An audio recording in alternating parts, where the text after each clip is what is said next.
So the Indiana Fever have got their enforcer. They have got their enforcer for Caitlin Clark. And I'm not gonna lie, like, when it comes to Caitlin Clark and their enforcer, last year everyone was talking about them needing an enforcer. Remember when Caitlin Clark was constantly getting pushed around on the court and taking all those tough fouls? Well, those days are behind her. The Indiana Fever just added not one, but two enforcers to have her back. The closest thing they had was Erica Wheeler. That was the closest thing they had for someone to defend Caitlin Clark, was Erica freaking Wheeler. Maybe Tammy, but Caitlin Clark was getting hit a lot. She was getting hit a lot early and they needed their Charles Oakley. Natasha Howard and Sophie Cunningham are joining the team, and they're not here to make nice with Caitlin Clark's bullies. These two are bringing a whole new level of toughness. Clark's attackers are about to get a reality check. They've been put on notice. Want to see how these two will strengthen the Fever and protect Caitlin Clark? Let's dive in. Sometimes you need one of those players on your team. You need one of those enforcers. Every good player, by the way. Every good player, every good team that is a super duper star. Most of the time have enforcer type players. Imagine this, Caitlin Clark, the basketball star everyone's been waiting for, steps onto the WNBA court for her rookie season. The crowd is buzzing, expectations are sky high, and everyone's ready to watch her shine. But instead of a warm welcome, what does she get? Elbows, shoves, and some pretty nasty plays. What's going on here? That's all I see.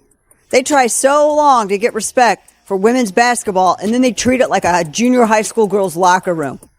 Junior high school girl antics on the court. Let's break this down because it's not just your typical rookie welcome. Caitlin Clark faced some serious physical play last season, way beyond what you'd expect in a normal game. We're talking hard fouls, cheap shots, and moves that shouldn't even be allowed on a basketball court. It felt more like a wrestling match breaking out in the middle of a game. But here's the kicker, Clark wasn't just getting knocked around, she was a target. The stats don't lie, and they paint a pretty ugly picture. Ready for this? A shocking 177% of all flagrant fouls in the league were committed against her. That's not just bad luck or coincidence, she had a bullseye on her back. What little girl wants to grow up and play in a league where you're targeted like that? How do you sit here and profess and demand that everyone take women's sports seriously when you can't even take it seriously enough to not act like a junior high queen on the court? It's stupid. That's so dumb. It looks like a soap opera. And guess who was leading the charge in this not-so-friendly welcome? The Chicago Sky.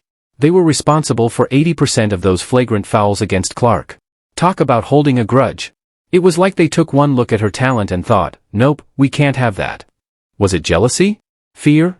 Or just plain bullying? Whatever the reason, it was clear that some players weren't exactly ready to roll out the red carpet for the new star on the block. One of the most shocking moments came from Diamond DeShields of the Chicago Sky. Picture this, Clark is driving to the basket, focused on making a play, when, bam! DeShields sends her flying to the ground. The crowd falls silent, everyone holding their breath, wondering if Clark's okay. It was a hit that had fans and commentators alike calling for someone to be ejected. But Clark? She picked herself up, dusted herself off, and got right back to work. That's the thing about Clark, she's got ice in her veins. While everyone else was losing their minds over the rough treatment, Clark stayed calm.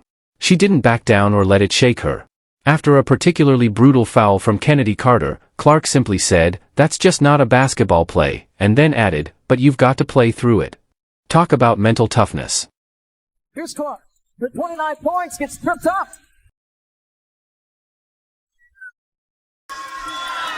While Clark is tough, the front office knew they had to bring in some reinforcements, and they did just that during the off-season. So, who are these enforcers, and how can they change the game for the Fever? Let's start with the game changer who just walked into the Indiana Fever's locker room, Natasha Howard. This isn't just any player. Howard is a three-time WNBA champion, an all-star, and a former Defensive Player of the Year. She's not here to mess around, well, she is, but you get the point. She's here to send a clear message. The signing of Natasha Howard is a huge step forward for the Fever in their quest for a championship. With Howard, the team gains a veteran with over 300 games played, along with her impressive accolades. Remember how Clark was getting pushed around last season? Well, those days are over. Howard's arrival is the Fever's way of saying, enough is enough. She's not just bringing her skills to the court, she's bringing a reputation that'll make anyone think twice before messing with Clark. Picture this, Howard standing next to Clark. Suddenly, those opponents who thought they could bully the rookie don't look so tough anymore, do they? Howard has fought her way to the top, and now she's ready to fight for Clark. I mean, that's clearly a foul, which was called. The question is, will they call it unnecessary? Kennedy Carter. But here's where it gets really exciting. Howard isn't just muscle, she's a versatile weapon who's going to completely change the game for the Fever. Last season, she averaged 17.6 points, 6.7 rebounds, and 2.9 assists per game. That's not just good, that's all-star level performance. And get this, she can shoot threes too. Now, picture this, Howard on the court, stretching the defense and creating space for Clark, Kelsey Mitchell, and Aaliyah Boston in the paint. That's a whole new dynamic for the Fever, and it's going to make life a lot easier for their offensive game. The signing of Natasha Howard represents a massive step forward for the Indiana Fever and their quest for a championship. In Howard, the Fever gain a 3-time WNBA champion, a Defensive Player of the Year, an All-Star, and a veteran with more than 300 games played. Now, let's talk defense. Howard didn't win Defensive Player of the Year in 2019 by accident. She's a true force. Her size and aggressive playstyle are going to make opponents think twice before driving to the basket. And when it comes to protecting Clark? Well, Howard has a history of standing up for her teammates, so she's got that covered. But that's not all. Howard brings something the Fever desperately need: playoff experience. With over 50 playoff games under her belt, she's the kind of leader who can help turn a young team like the Fever from underdogs into serious contenders. Her 6 feet 2 inches frame and wingspan make her a disruptor defensively around the rim, especially against opposing bigs. In fact, Howard will enter the 2025 season ranked 25th all-time in blocks in WNBA history, and here's the best part, Howard is fired up about this. In her own words, "I'm excited to return to Indiana and bring my experience and toughness to the team. I want to help Caitlin and the Fever compete at the highest level." That's not just talk, that's a champion ready to make things happen. Here's the deal, Howard knows what it's like to be the underdog. She's fought her way to the top, and now she's ready to help Clark do the same.